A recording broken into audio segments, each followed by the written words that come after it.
नबी पाक की शहजादी का कातिल हजरत ज़ैनब बड़ी बेटी, इसने नेज़ा मारा था घोड़े को और वो घोड़े से गिर गई थी।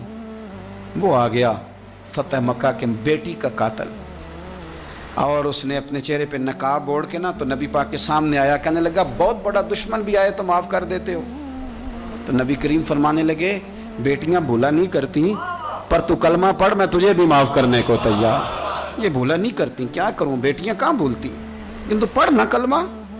यार आप बात को समझे, कौन सी दावतें लिए बैठे हो।